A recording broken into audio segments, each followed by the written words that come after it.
5. And now, Pastor Comparet. This is Bertrand L. Comparet, and I want to talk to you about Israel's fingerprints.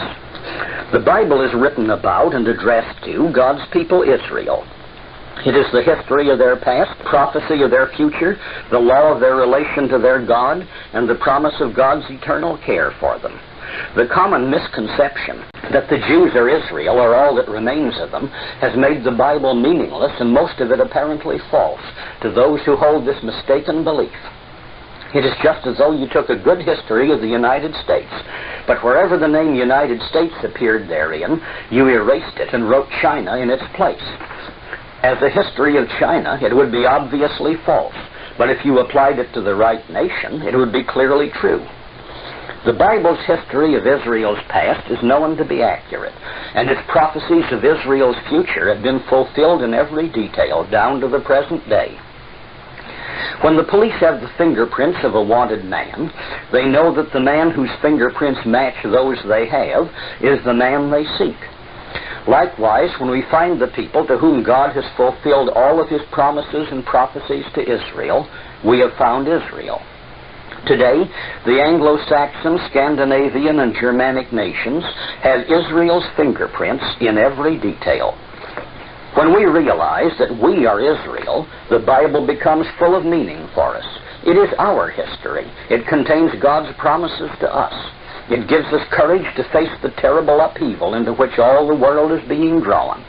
If you will only read the Bible with an open mind, taking no man's word for it, but proving for yourself what the Bible says, then comparing that with what you know of present-day history, you will see that we are God's people Israel, and that, however terrible the trial ahead, we will be brought safely through it when we turn to God.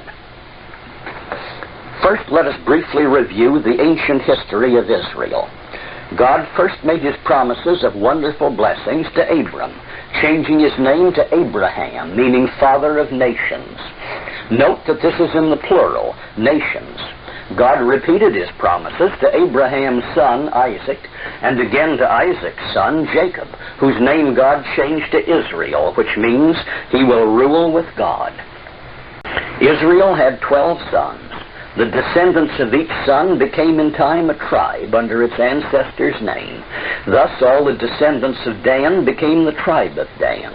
All the descendants of Benjamin became the tribe of Benjamin, and so forth. For many centuries, all members of all the 12 tribes collectively were known as the children, that is, descendants of Israel. However, do not confuse this with the later house or kingdom of Israel, about which I will have more to say later. Israel and his 12 sons with their families went into Egypt, as you will remember. And after about 2.5 centuries, their descendants left Egypt in the Exodus under the leadership of Moses. For several generations, they were ruled by judges appointed by God. Later, they unwisely copied the customs of the surrounding nations and demanded a king.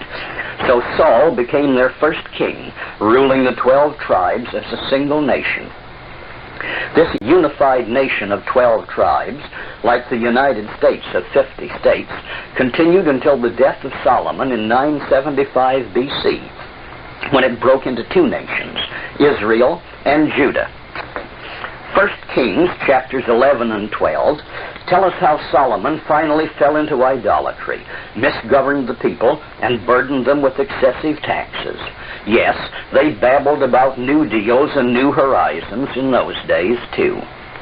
When his son Rehoboam succeeded Solomon as king in 975 BC, the weary people petitioned him to ease their burdens. But being vain and arrogant, and surrounded by a lot of bright young Jewish advisors, even as today, he threatened to make their load heavier. The exasperated people of the 10 northern tribes revolted and set up their own independent kingdom under Jeroboam, the son of Nebat, which is told in detail in 1 Kings chapters 11 and 12 and 2 Chronicles chapters 10 and 11. Rehoboam, the son of Solomon, had left in his kingdom only the 2 southern tribes, Judah and Benjamin, with most of the Levites, who were the priests. And this southern kingdom was never thereafter known as Israel, but only as the house or kingdom of Judah. The northern 10-tribed kingdom was thereafter called the house or kingdom of Israel. Just as the southern kingdom, Judah, took its name from the tribe of Judah, which was the ruling tribe, so also the northern kingdom of Israel was sometimes called Ephraim in the prophecies, because the tribe of Ephraim was the most powerful tribe in it. The histories and destinies of the two kingdoms were thereafter separate. They engaged separately in foreign wars and treaties, and were sometimes at war with each other, as the books of Kings and Chronicles record. From the time of this separation, 975 B.C., the Bible very carefully distinguishes between the southern 2-tribe nation of Judah and the northern 10-tribe nation of Israel. This distinction is kept clear both in the historical record of what is past and the prophetic record of what is to come. It would take me all day to cover them all, but for a few examples, see the following. The distinction is made historically in 2 Samuel 19, verses 40 to 43, 1 Kings 14, verses 19 to 21, chapter 15, verses 1 to 33, chapter 16, verse 8, 2 Kings chapter 3, verses 1 to 9, 2 Chronicles chapter 16, verse 1, chapter 5, verses 5 to 10, and many others. The distinction is kept clear in prophecies in Isaiah 7, verses 1 to 17, chapter 11, verses 12 and 13, Jeremiah 3, verses 6 to 18, chapter 5, verse 11, chapter 11, verses 10 to 17, chapter 13, verse 11, chapter 18, verses 1 to 6, chapter 19, verses 1 to 13, Ezekiel 37, verses 16 to 22, Daniel 9, verse 7, Hosea 1, verse 11, and chapter 4, verse 15, and chapter 5, verses 9 to 15, Amos 1, 1, Micah 1, 5, Zechariah 8, 13, and chapter 10, verses 6 to 8, and many others. Just as we must carefully distinguish between the two nations of Israel and Judah, so also we must carefully distinguish between the nation of Judah and the Jews, as we will discuss at length on the other soundtrack of this tape. Later, both nations were carried into captivity, but separately, at different times, by different conquerors, and taken to different places. Israel was conquered by Assyria between 740 and 720 B.C., and by 715 B.C. all of its people had been deported and resettled in what we now know as Armenia, northwestern Iran, and the region near Baku, around the southern end of the Caspian Sea. The Assyrians brought in other people and settled them in Samaria, the southern half of Israel's old Palestinian land, to which the people of Israel never returned. See 2 Kings chapter 17. From this time onward, the historical parts of the Authorized or King James Version of the Bible do not record the further history of Israel, but in the Apocrypha, 2 Ezra 13, verses 39 to 46, records their further journey to Ar-Sereth, the valley of the river Sereth, a northern tributary of the Danube River in modern Romania, which still bears the name Sereth. At the conclusion of this deportation of Israel from its Palestinian home, the Assyrian king Sennacherib also invaded the southern kingdom of Judah and captured all the smaller cities in it, everything except Jerusalem.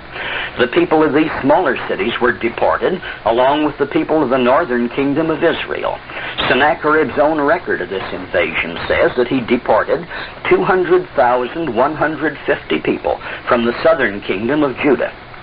2 Kings 18, verse 13, and Isaiah 36, verse 1, mention his capture of these cities. Thus, the Assyrian deportation of Israel included the entire population of the northern kingdom of Israel and a considerable representative share of the southern kingdom of Judah.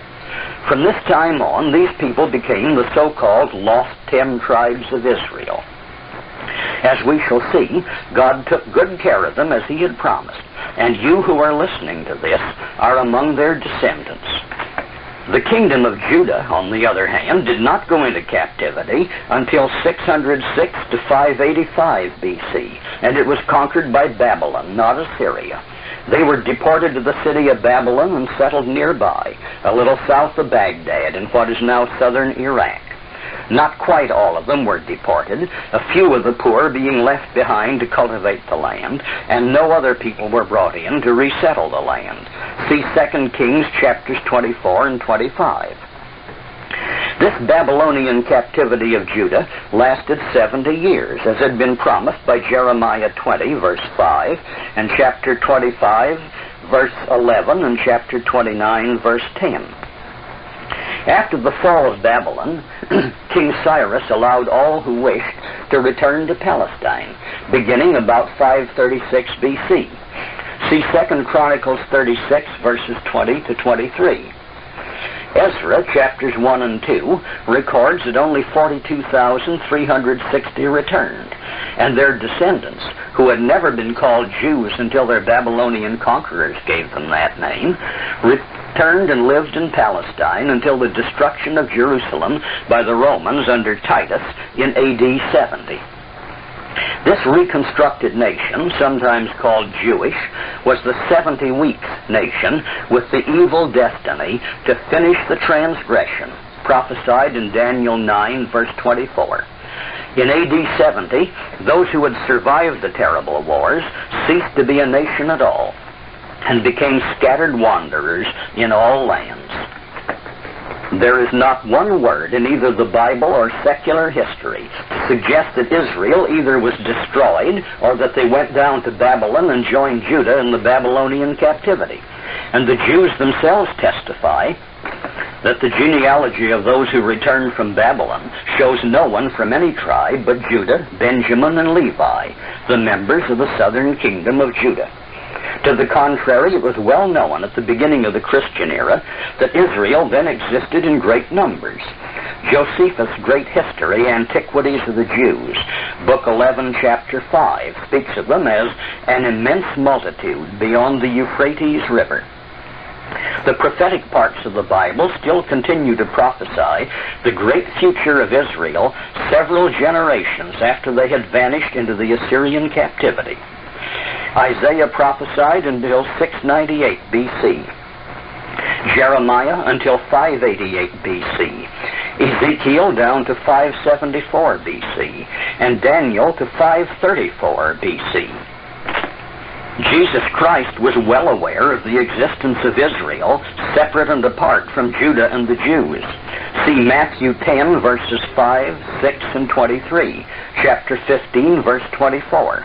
Again, compare John 7:35 and chapter 11, verses 49 to 52, which cannot refer to Judah or the Jews, as the Jews were not yet dispersed or scattered abroad, and would not be for another 40 years. Only Israel was then dispersed out of its own land. The complete and permanent destruction of the Jewish nation by the Romans under Titus, and their subsequent troubles as outcasts in every land, are not a failure of the prophecies and promises to Israel, but an accurate fulfillment of the prophecies about the Jews. On the other soundtrack of this tape, we will consider in detail who are the Jews, where did they come from, what is their destiny. But for the present moment, we're still concerned with Israel. With the history of these nations in mind, let us examine God's promises and prophecies about Israel in the Bible. God's promises to Abraham were unconditional. God must fulfill them or break his word. Consider what God said in Genesis 12:2, 13 verse 16, 15 verse 5, 17 verses 4 to 7 and 19, and 22 verses 16 and 17. And I will make of thee a great nation, and I will bless thee, and make thy name great, and thou shalt be a blessing. And I will make thy seed as the dust of the earth, so that if a man can number the dust of the earth, then shall thy seed also be numbered. As for me, behold, my covenant is with thee, and thou shalt be a father of many nations. And I will establish my covenant between me and thee, and thy seed after thee in their generations, for an everlasting covenant. Look now toward heaven, and count the stars, if thou be able to number them. And he said unto him, So shall thy seed be. By myself have I sworn, saith the Lord, that in blessing I will bless thee, and in multiplying I will multiply thy seed as the stars of the heaven, and as the sand which is upon the seashore, and thy seed shall possess the gate of his enemies. God did not say that he would do this if or perhaps. These were all unconditional promises. Those promises which were made at Mount Sinai on condition that men should obey God's laws were the promises made through Moses relating to health, prosperity, peace, and so on. The promises to Abraham were unconditional and absolute. And in the New Testament, Paul tells us that these, the law, which was 430 years after, cannot disannul, that it should make the promise of none effect. See Galatians 3, verse 17. If the Bible is true, if God's Word is good, then these promises must be good. God repeated these promises unconditionally to Isaac in Genesis 26, verse 24. Sojourn in this land, and I will be with thee and will bless thee. For unto thee and unto thy seed I will give all these countries, and I will perform the oath which I swore unto Abraham thy father. And I will make thy seed to multiply as the stars of heaven. And I will give unto thy seed all of these countries. And in thy seed shall all the nations of the earth be blessed. Again, in the 28th and 35th chapters of Genesis, God repeated his promises unconditionally to Jacob, who is Israel, our ancestor. I am the Lord God of Abraham thy father, and the God of Isaac. The land whereon thou liest, to thee will I give it, and to thy seed. And thy seed shall be as the dust of the earth. And thou shalt spread abroad to the west and to the east, and to the north and to the south.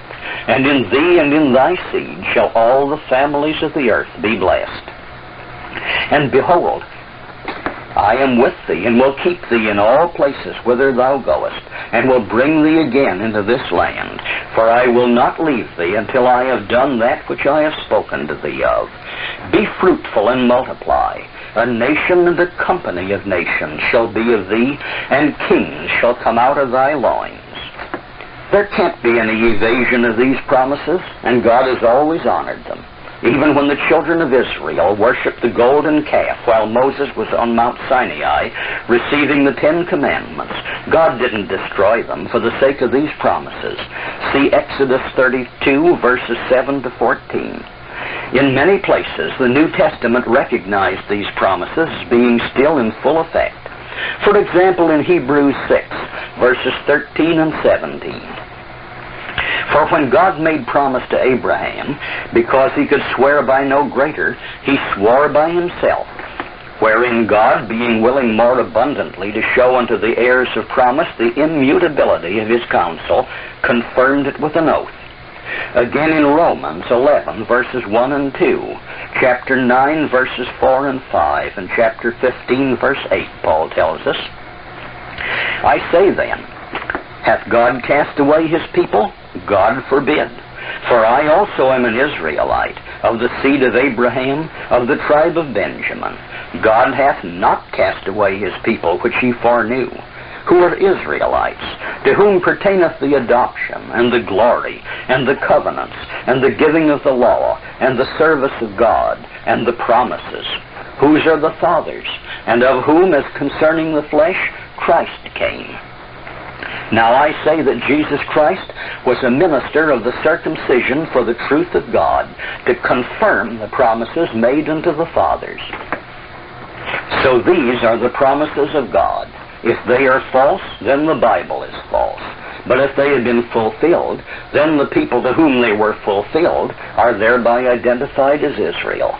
But the separate and very different prophecies relating to the Jews show that the promises and prophecies to Israel had no reference to the Jews. Let's look at a few of them. Israel was to have a change of name, while the Jews' name was left to them as a curse. In Isaiah 65, verse 15, God tells the Jews, "And ye shall leave your name for a curse to my chosen. For the Lord God shall slay thee, and call his servants by another name." But who are God's servants? In many places God repeats this. "But thou, Israel, art my servant. Thou art my servant. I have chosen thee, and not cast thee away." For example, see Isaiah 41, verses 8 to 10. Chapter 43, verses 1 and 10. Chapter 44, verses 1, 2, 21, and 22, and many others. This has been fulfilled. Israel is no longer called by its old name, but the Jews have retained their name for a reproach and a proverb, a taunt and a curse, as Jeremiah 24, verse 9 says. Again, the Jews were to be known by their faces. Isaiah 3, verse 9 says, "The show of their countenance doth witness against them, and they declare their sin as Sodom. They hide it not. Woe unto their soul, for they have rewarded evil unto themselves." And to this day, the Jew is known by his face, and even getting his nose bobbed can't always hide it. It is a witness against him, while Israel is not so marked. Israel was to become a great nation and also a company of nations, and to be a nation forever and to have a king forever. See Genesis 35, verse 11, Jeremiah 31, verses 35 to 37, and chapter 33, verse 17, Psalm 89, verses 3 and 4, 2 Samuel 7, verses 13 to 16, Isaiah 9, verse 7, Luke 1, verses 32 and 33, and so forth. These say, "A nation and a company of nations shall be of thee. Thus saith the Lord, which giveth the sun for a light by day, and the ordinances of the moon and of the stars for a light by night. If these ordinances depart from before me, saith the Lord, then the seed of Israel shall cease from being a nation before me forever. For thus saith the Lord, David shall never lack a man to sit upon the throne of the house of Israel."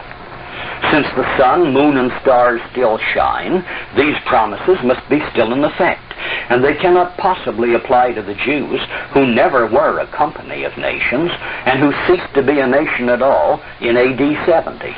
On the other hand, Israel has fulfilled all of this, as we shall see. God said that the Jews were to be destroyed as a nation, and to become scattered outcasts in all lands. In the 18th chapter of Jeremiah, God used the parable of the potter making a clay bottle on the potter's wheel, and on the first trial, the bottle was spoiled. So the potter mashed it back into a lump and tried again, and on the second trial, he made a perfect bottle. God said that he would remake Israel into the kind of nation he wanted, just as the potter had done with the soft clay. But in the next chapter, Jeremiah 19, God told the prophet to get an earthen bottle which had been burned hard, and to assemble the elders and important men of Jerusalem. Then God said, "Then shalt thou break the bottle in the sight of the men that go with thee, and shall say to them, Thus saith the Lord of hosts, even so will I break this people in this city, as one breaketh a potter's vessel that cannot be made whole again." Again, in Jeremiah 15, verse 4, and chapter 24, verse 29, God said of the Jews, "And I will cause them to be removed into all the kingdoms of the earth, because of Manasseh, the son of Hezekiah, the king of Judah, for that which he did in Jerusalem. And I will deliver them to be removed into all the kingdoms of the earth for their hurt, to be a reproach and a proverb, a taunt and a curse, in all the places whither I shall drive them." In fulfillment of this, after the 70 weeks, or 490 years of Daniel 9, verse 24, were completed, Titus, the Roman general, destroyed Jerusalem in AD 70, and the Jews were broken as a nation, and have had no king of their own. In John 19, verse 15, they spoke truly, "We have no king but Caesar." Israel, on the other hand, was to become a very numerous people, besides the many statements of this in Genesis chapters 13, 15, 22, 16, 26, and 28, it is repeated in Hosea 1, verse 10. Yet the children of Israel shall be as the sand of the sea, which cannot be measured or numbered. The Jews, on the other hand, were to be reduced to a remnant. In Ezekiel 5, verses 11 and 12, God said, Wherefore, as I live, saith the Lord God, surely because thou hast defiled my sanctuary with all thy detestable things and with all thine abominations, therefore will I also diminish thee. Neither shall mine eye spare, neither will I have pity. A third part of thee shall die with the pestilence, and with famine shall they be consumed in the midst of thee, and a third part shall fall by the sword round about thee, and I will scatter a third part into all the winds, and I will draw out a sword after them. See also Jeremiah 15, verses 7 to 9, and so forth. The total Jewish population of the world is estimated today to be about 16 million people. Almost exactly what it was estimated to be just before Hitler's completely mythical massacre of 6 million Jews who were not killed at all. They are not so prolific that in 20 years they could increase their numbers by 60%, as they would have to do if the alleged massacre was true. To conceal this fact, the Jews now seek to falsify the records. You will remember that in our 1960 census, it was not permitted to ask anyone his religion, so that you couldn't find out that at least 5 million of the supposedly dead 6 million had been illegally admitted to the United States. But this 16 million is certainly not as the stars of the heavens or as the sand which is upon the seashore for numbers. For another thing, Israel was to become blind to its identity. In Romans 11, verse 25, Paul comments that blindness in part has happened to Israel. This is in fulfillment of Isaiah 42, verses 19 and 20. Who is blind but my servant, or deaf as my messenger that I sent, seeing many things, but thou observest not, opening the ears, but he heareth not. You remember that God's servant is Israel. The Jews, on the other hand, are not blind to their identity. They know their origin and history, although they try to fool you into thinking that they are Israel. And generally, they've succeeded in this deception. Again, Israel was to receive the new covenant, Christianity. Jeremiah 31:33 prophesied it, and in Hebrews 8, verse 10, Paul quotes it in proof of this. But this shall be the covenant that I will make with the house of Israel after those days, saith the Lord. I will put my law in their inward parts, and write it in their hearts, and I will be their God, and they shall be my people. Have the Jews received the new covenant? Of course not. As the beloved Apostle John said in 1 John 2, verse 23, Whosoever denieth the Son, the same hath not the Father.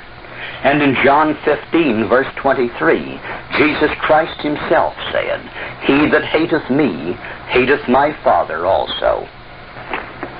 The Jews do not fulfill any of the principal prophecies concerning Israel. Therefore, the Jews are not Israel. On the other soundtrack of this tape, we will see who the Jews are. But does Israel exist today, or has God violated all of his promises? Yes, Israel exists today, for the Anglo-Saxon, Scandinavian, and Germanic peoples have received the fulfillment of God's promises and prophecies. First, they are a great nation and a company of nations, all of the same race. The United States is the largest civilized nation in the world. Its population is exceeded only by China, India, and Russia. It is the richest, the most advanced, the most benevolent in its policies, and has the greatest degree of liberty of any large nation. Between the two world wars, the former British Empire was officially reorganized into the British Commonwealth of Nations. Canada and Australia are independent nations. The The Scandinavian and Germanic nations are of the same blood, have largely the same customs, and can be identified historically as the peoples who furnished most of the population of the British Isles and its colonies and the United States. Second, they are very numerous, as the prophecies said Israel would be. In the last 2 centuries, the population of the United States has increased from a mere handful to over 180 million, of whom about 140 million are white Christians of Anglo-Saxon, Scandinavian, or Germanic stock. In the last 3 centuries, the population of the British Isles and their colonies of Canada and Australia and New Zealand increased from about 5 million to over 70 million Anglo-Saxons. The nations of Germany, Austria, Holland, Denmark, Norway, Sweden, and Finland add about 96 million more. So the total number of the Anglo-Saxon, Scandinavian, and Germanic peoples is well over 300 million. Third, they are a maritime people. Of the descendants of Israel, Numbers 24, verse 7 prophesies, "His seed shall be in many waters." And in Psalm 89, verse 25, it says, "I will set his hand also in the sea, and his right hand in the rivers." Today, the world's greatest navies are those of the United States and Britain, and the 3 greatest merchant marine fleets are those of the United States, Britain, and Norway. Fourth, they are the greatest military powers. Jeremiah 51, verse 20 gives God's word. "Thou art my battle axe and weapons of war. For with thee will I break in pieces the nations, and with thee will I destroy kingdoms." Throughout history, this has been true. 2 centuries after being taken captive by Assyria, the peoples of Israel, who were then generally known as Scythians, had bled Assyria white by their constant warfare against it, so that Assyria was an easy pushover victory for the Medes and Persians just before they turned their attention to Babylon. It was the Israel tribes on their march into Europe, being then called the Visigoths, Ostrogoths, and Vandals, who crushed the Roman Empire, destroyed the great empires of Spain and Japan, and conquered Turkey and Italy. Not without heavy cost, of course, for the promises of easy victory were among the promises made through Moses, and these were conditional upon keeping the law. But the promise of final victory so great that the enemy is shattered, even though the cost be heavy, this promise is unconditional, and it has been consistently fulfilled to only one people, those whom we identify as Israel. Fifth, they possess the gates of their enemies. You'll remember that this was one of God's promises, which we found in Genesis 22, verse 17. Obviously, this doesn't mean a wooden gate in some person's front yard, but the gateways of hostile nations, the great waterways of the world. Consider the fact that the Anglo-Saxon nations, and they alone, have power to close every important water gate in the world. American and British fleets based at Scotland, the Orkney Islands, Gibraltar, Malta, Aden, Cape Town, in Australia, Singapore, the Philippines, Hawaii, San Francisco, Puget Sound, Panama, the Falkland Islands, Hampton Roads, and Iceland. These dominate and can close the Skagerrak, the Baltic Sea, the North Sea, the English Channel, the Straits of Gibraltar, the Mediterranean, the Suez Canal, the Indian Ocean, the waters around Southeast Asia and the east coast of Asia, the coasts of Africa and around the Cape of Good Hope, the coasts of North and South America, the Straits of Magellan and around Cape Horn, and all trade routes across the Atlantic, Pacific, and Indian Oceans. And they have proved this by actually doing it in 2 world wars. Sixth, they possess the desolate heritages of the earth. In Isaiah 49, verse 8, God says, "Thus saith the Lord, in an acceptable time have I heard thee, and in a day of salvation have I helped thee. And I will preserve thee, and give thee for a covenant of the people, to establish the earth, to cause to inherit the desolate heritages." No one else has so successfully developed the colonies, which were desolate when they were first occupied, as have these people. Compare what the United States has done in its southwestern states with Mexico. Similar land, with fully as great undeveloped riches, and separated from us by only an imaginary line. Compare British Africa with the African colonies of all other nations. Compare the development of Palestine and Iraq while under British rule. Compare this with Turkey, Arabia, Iran, and so forth. Seventh, they have expanded in colonies in all directions. Deuteronomy 3 verse 8 says, "When the Most High divided to the nations their inheritance, when he separated the sons of Adam, he set the bounds of the people according to the number of the children of Israel." Genesis 28 verse 14 says, "Thou shalt spread abroad to the west and to the east, and to the north and to the south, and in thee and in thy seed shall all the families of the earth be blessed." Isaiah 54 verses 2 and 3 tells us, "Enlarge the place of thy tent, and let them stretch forth the curtains of thine habitations. Spare not, lengthen thy cords and strengthen thy stakes, for thou shalt break forth on the right hand and on the left, and thy seed shall inherit the nations, and make the desolate cities to be inhabited."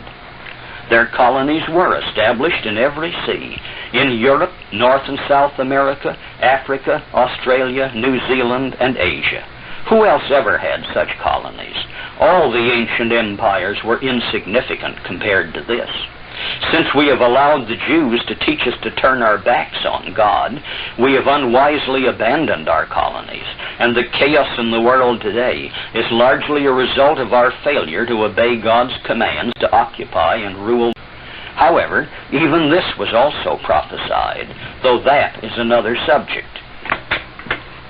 Eighth, they have maintained the continuity of the throne of David. David's descendants continued on the throne in Jerusalem until King Zedekiah was taken prisoner to Babylon, at which time all of his sons were slain.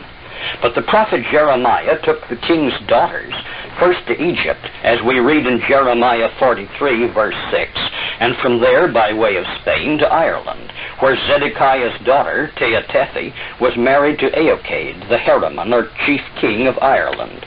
Eochaid was a descendant of Zara, one of the twin sons of Judah, while David was a descendant of Phares, the other twin.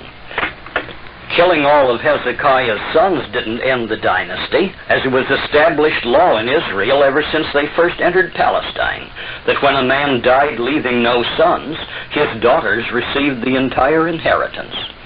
The two king lines of the tribe of Judah were united in this marriage, and the lineage is clearly traced in the histories of Ireland, Scotland, and England, unbroken down to the present Queen Elizabeth.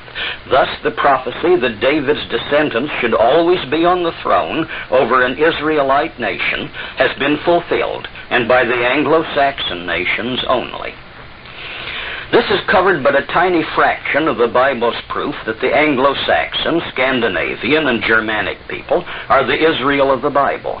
Scholars have found nearly 100 prophecies concerning Israel which have been fulfilled by this one group of people. When you consider that the United Nations now recognizes more than 100 member nations, the odds against any one nation fulfilling the first of these prophecies is obviously at least 100 to 1. The odds against the same nation fulfilling both the first and second prophecies again multiplies this by 100, making 10,000 to 1. And the odds against the same nation fulfilling the first, second, and third prophecies becomes 1,000,000 to 1. And so forth. Well, you figure it out. Keep on multiplying by 100, even 50 more times. But even that isn't all. A group of nations, all of the same blood, have done this. Not a random assortment like China and Spain, or Egypt and Brazil, but all of the same racial group. So this again multiplies the odds. Do you think that all this could have happened by mere accident? And if you do think that this was pure accident, then what has become of God's prophecies and promises? Was God too ignorant to know that he couldn't make good on his word, and that all the things he had promised to Israel would never get there, but would all be taken by other people? No, I don't think that God made any failures or any mistakes. He promised and prophesied many things about Israel. They have all come to pass, and they have all been made good to the same group of nations.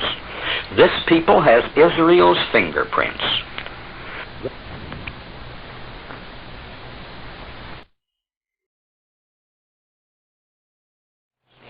Then followed the siege of Jerusalem, which was ended when the angel of the Lord killed 185,000 Assyrian soldiers in one night, and Sennacherib gave up the siege and fled back to his own land. In confirmation of this, Sennacherib's own record of this says, I then besieged Hezekiah of Judah, who had not submitted to my yoke, and I captured 46 of his strong cities and fortresses, and innumerable small cities which were round about them, with the battering of rams and the assault of engines and the attack of foot soldiers, and by mines and breaches made in the wall. I brought out therefrom 200,150 people, both small and great. Hezekiah himself, like a caged bird, I shut up within Jerusalem, his royal city. Ancient kings were boastful of their victories, but never of their defeats. So King Sennacherib tactfully fails to state how the siege of Jerusalem ended. But he does confirm the capture of all the other cities of Judah and the deportation therefrom of 200,150 people. Remember that all the people of the 10 northern tribes were already settled around the south end of the Caspian Sea in the Assyrian deportation of Israel. Now to them was added a large portion of the 2 southern tribes of Benjamin and Judah, so that the Assyrian deportation included all of the 10 tribes and a substantial representation from the other 2. These were the people who became your ancestors and mine when they moved into Europe. Over the years, the increasing numbers of the Israelite tribes expanded northward along both sides of the Caspian Sea. They were not basically city builders, but farmers and herdsmen. Probably in the early part of their stay there, the Assyrians sternly discouraged the building of cities, which would naturally be fortified centers of resistance. As they were moving into this area, herded along as prisoners, robbed of all their belongings, they had to make themselves brush shelters or booths where they stopped for any length of time. Here in the southwest, our Indians call such a brush shelter a wickiup. The Hebrews called it a sukkah, applying the name also to a tent. It was the only house a nomad owned. The plural of sukkah was sukkoth. Gradually, this was slurred over into skuth and used of a tent dweller or nomad. And finally, among the Greeks, this was slurred over into Scyth and Scythian. The great carving on the Behistun rock, made about 516 B.C., carried inscriptions showing the many different nations who were tributary to King Darius I of Persia. These inscriptions were written in Old Persian, in Median, and in Assyrian. They showed that among these were a Scythian nation, called in Assyrian and Babylonian Gimri, the name meaning the tribes. From Gimri was derived the name of the Cimmerians, who settled somewhat to the north and into the Ukraine. But the Behistun inscriptions also stated that these people were called Sakka in Persian and Median. So already the later names are beginning to evolve. The great Greek historian Herodotus, who lived from 484 to 425 BC, and who is generally called the father of history, speaking of these people, says, the Sakkai, or Scyths, were clad in trousers, and had on their heads tall, stiff caps rising to a point. They bore the bow of their country and the dagger, besides which they carried the battle axe, or sagirus. They were in truth Energian Scythians, but the Persians called them Sakkai, since that is the name which they give to all Scythians. Incidentally, some of the magnificent carved walls of the ancient ruins of the Persian palace at Persepolis show illustrations of those Sakkai in their trousers and pointed caps, bringing tribute to the Persian king. We are now getting further clues to these people. Herodotus says that the Scythians, or Sakkai, first appeared in that land in the 7th century B.C. which is the very same period in which the tribes of Israel were settled there by their Assyrian conquest. Their use of the battle axe as a weapon is a carryover from their history as Israel. In Jeremiah 51, verse 20, God says of Israel, "Thou art my battle axe and weapons of war, for with thee will I break in pieces the nations, and with thee will I destroy kingdoms." We will see later that the name evolved from Sake to Saxon, and it is noteworthy that the battle axe was the great weapon of the Saxons. These Scythians, or Sake, lived up to God's description of Israel as his battle axe and weapons of war. They became a military people of great power who did much to break up ancient nations. The Greek geographer and historian Strabo, who lived between 63 BC and about 21 AD, says, most of the Scythians, beginning from the Caspian Sea, are called Dahe Scythae, and those situated more toward the east, Massagetae and Sakai. The rest have the common name of Scythians, but each tribe has its own peculiar name. The Sakai had made incursions similar to those of the Cimmerians and Triris, some near their own country, others at a greater distance. They occupied Bactriana and got possession of the most fertile tract in Armenia, which was called after their own name, Sakacene. They advanced even as far as the Cappadocians, those particularly situated near the Euxine Sea, which today we call the Black Sea, who are now called the Pontici. This was but the early part of their expansion, however. When a century had elapsed since their deportation to this land of Scythia, they had grown strong enough to begin the long series of harassing wars against their conquerors, the Assyrians. They lacked the strength to capture the powerfully fortified group of cities around the Assyrian capital, and in turn, their nomadic habits made it easy for them to retreat before a too powerful Assyrian army.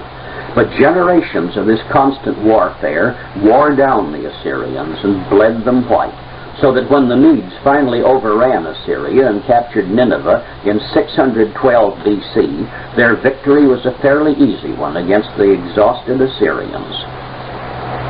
From this point on, I could refer you to just one historical book which alone fully traces the Scythians on to their settlement in England as the Anglo-Saxons. A History of the Anglo-Saxons by Sharon Turner does a magnificent job of this. As most of you know, I am a lawyer by profession, and a lawyer soon learns to distinguish between the man who actually knows the facts and the man who is merely repeating hearsay, that is, gossip and rumor he has heard from others. But how do we know whether these others actually knew what they were talking about? Unless the man has seen the occurrence with his own eyes, his ideas on the subject are no better than the accuracy of the information he has received. Now, no historian living in our times can have any personal knowledge of what happened 2,000 years ago, so his writings can be no better than the source material he has obtained from people who lived and wrote at a time when accurate information could still be had. Most modern history books are based on rather scanty documentation from early sources, so it is so much easier for one historian to copy from another. But Sharon Turner's History of the Anglo-Saxons is one of the most thoroughly documented historical studies ever produced, and its reliability is beyond question. He traces the Anglo-Saxons of Britain back to the Scythians. Unfortunately, he doesn't go the one step further and trace the Scythians back to Israel, but we can do that from other sources. But let us go back to the Scythians as the people of Israel became known in the land to which they were deported. Diodorus Siculus, a Greek historian who lived in the times of Julius and Augustus Caesar, says this: "The Scythians anciently enjoyed but a small tract of ground, but through their valor, growing stronger by degrees, they enlarged their dominion far and near, and attained at last to a vast and glorious empire. At the first a very few of them, and those very despicable for their mean origin, seated themselves near to the river Araxes. Afterward one of their ancient kings, who was a warlike prince and skillful in arms, gained to their country all the mountainous parts as far as to Mount Caucasus. Sometime afterward, their posterity, becoming famous and eminent for valor and martial affairs, subdued many territories. Then, turning their arms the other way, they led their forces as far as to the river Nile in Egypt. Other historians record that blonde Scythians made an expedition against Palestine and Egypt about 626 B.C. The town of Scythopolis in the Jordan Valley is named for a settlement which they made on this raid. But to continue with Diodorus Siculus, he says, this nation prospered more and more, and had kings that were very famous, from whom the Sakas and the Massagetae and the Arimaspians and many others called by other names derived their origin. Amongst others, there were two remarkable colonies that were drawn out of the conquered nations by those kings. The one they brought out of Assyria and settled in the country lying between Paphlagonia and Pontus. The other out of Media, which they placed near the river Tanais, which people are called Sauronations. Note how God's destiny for these people worked. They would not leave behind any pockets of their people in the lands where their conquerors had settled them. But when they had gained great power, they came back and picked up any who remained, taking them on into the migrating mass. Likewise, history records that after the overthrow of Babylon by the Medes and Persians, the Scythians raided it, carrying off with them such of the people of Judah and Benjamin as were not going back to Jerusalem. Even in early times, before the final mass movement into Europe, the Scythians had already begun their march to their new homelands, where some of them had already arrived before the beginning of the Christian era. Pliny the Elder, a Roman historian who lived from 23 to 79 A.D., says this, the name Scythian has extended in every direction, even to the Sarmatai and the Germans. But this ancient name now is given only to those who dwell beyond those nations and live unknown to nearly all the rest of the world. Beyond the Danube are the peoples of Scythia. The Persians have called them by the general name of Saka, which properly belongs only to the nearest nation of them. The more ancient writers give them the name of Arameans. The multitude of these Scythians is quite innumerable. In their life and their habits, they much resemble the people of Parthia, Persia, as we would say today.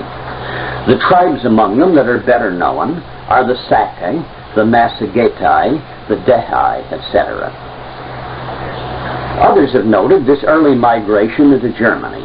For example, Herodotus mentions a migration and settlement of a people he calls the Sigainoi, who themselves claim to be colonists from Media, and who migrated as far as the river Rhine in northern Europe.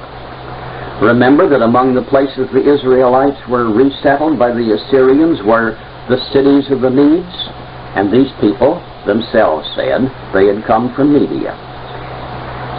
Also note that Pliny the Elder said that the more ancient writers give them the name of Aramea, that is, Aramean. In modern language we would say Syrian. In Deuteronomy 26 verse 5, every Israelite was commanded to confess that a Syrian ready to perish was my father, and he went down into Egypt and sojourned there with a few, and became a nation great, mighty, and populous. Hence, these ancient writers could correctly identify the Israelite Scythians as Arameans, for they had come from a land which was part of Greater Syria.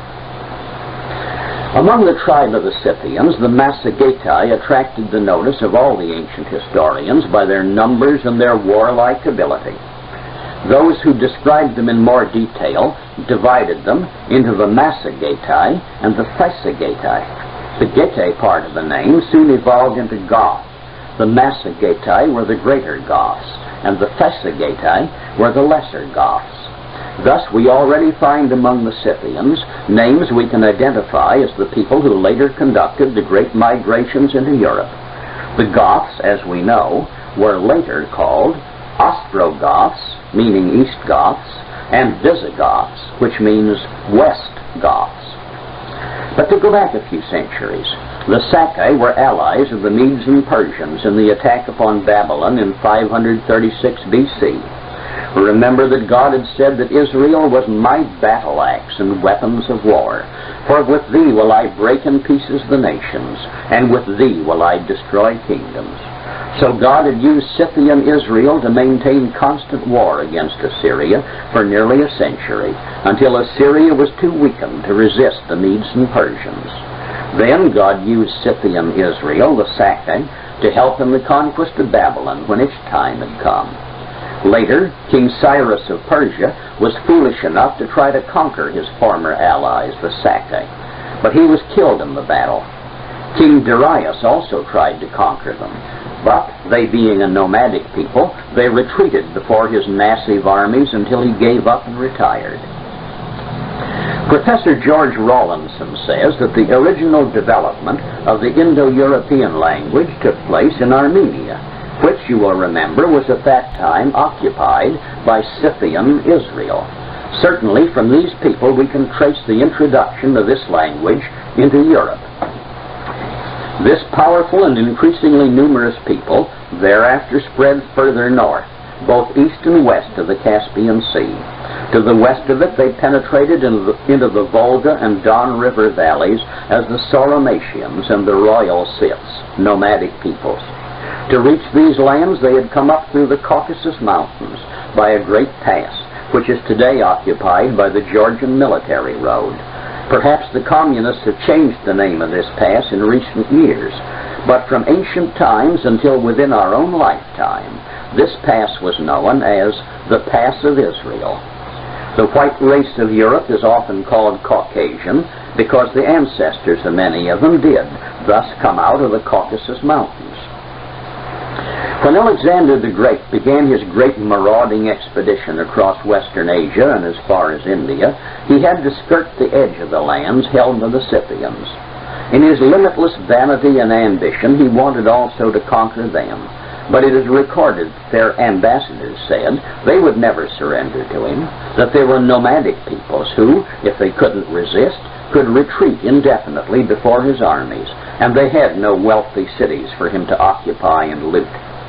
Alexander invaded their lands long enough to fight one severe battle with them, defeating the Scythian forces he met. But this was evidently just as a lesson to them not to attack the flanks of his forces, for he led his forces out of their territory and never returned to the attack. Remember that Israel is God's battle axe and weapons of war. They had already weakened Assyria, and as allies of the Medes and Persians had helped to overthrow Assyria and Babylon. They had beaten off attempts of the Persians to conquer them. In the article entitled Scythians, Chambers' Encyclopedia of 1927 records that the Scythians, after about 128 BC, overran Persia, routed several Persian armies, and levied tribute from the Persian kings. During the 1st century before and the 1st century after Christ, hordes of Scythians, having overthrown the Bactrian and Indo-Greek dynasties of Afghanistan and India, invaded northern India, and there they maintained themselves with varying fortune for 5 centuries longer. The Jats of India and the Rajputs have both been assigned the Scythian ancestry. The historian Madison Grant writes that ancient Bactria maintained its Nordic and Aryan aspect long after Alexander's time, and did not become Mongolized and receive the sinister name of Turkestan until the 7th century AD. He also says the Sakai were the blond peoples who carried the Aryan language to India. A land which was so vast and was not the original home of the Israelite Scythians, but already had some inhabitants when they settled there, must of course show varying types of people. The Nordic or Aryan Israelite Scythians conquered these other races. While some writers speak of a Mongoloid type found in some parts of Scythia, ancient writers pretty well agree that the dominant Sakai or Massagetae Scythians were a Nordic people. Dr. Hans Gunther, professor at Berlin University, in his Racial Elements of European History, published in the 1920s, says, "The investigations into the traces left behind them by that widespread Nordic people, the Sakai or Scythians, with its many tribes, are well worthy of attention. It had been living on the steppes of southeastern Europe and had spread as far as Turkestan and Afghanistan and even to the Indies. The ancient writers, such as Polemon of Ilium, Gallienus, Clement of Alexandria, and Adamantius, state that the Sakai were like the Celts and Germans and describe them as ruddy, fair. The Scythian tribe of the Alans are also described as having a Nordic appearance. Ammianus, who lived about AD 330 to 400, calls them, almost all tall and handsome, with hair almost yellow and a fierce look." We have seen that the names of the Massagetai and Thysagetai evolved into Goths, the Ostrogoths or East Goths and the Visigoths or West Goths. The historian Ptolemy, who died about 150 AD, mentions a Scythian people descended from the Sakai by the name of Saxons, who had come from Media. Albinus, who lived in the 1st century BC, also says, "The Saxons were descended from the ancient Sakai in Asia, and in process of time they came to be called Saxons." The historian Prideaux reports that the Cimbrians came from between the Black and the Caspian Seas, and that with them came the Angli. We are now well into established European history. By the beginning of the 4th century AD, many of the Goths were already Christians. In the 4th century, there were several collisions between Visigoths and Rome, and in the year 410 AD, the Visigoths became the masters of Italy and captured Rome. Later, they moved into southern France and northern Spain, where they settled permanently. The Ostrogoths settled in what is modern Hungary, about 455 AD. Under Theodoric the Great, they conquered Italy about 493 AD and set up an Ostrogoth kingdom in Italy, which, however, was short-lived. Their descendants are the fair-skinned and blonde Italians of northern Italy, and we find some of them also in Switzerland. But the Goths had destroyed the Roman Empire.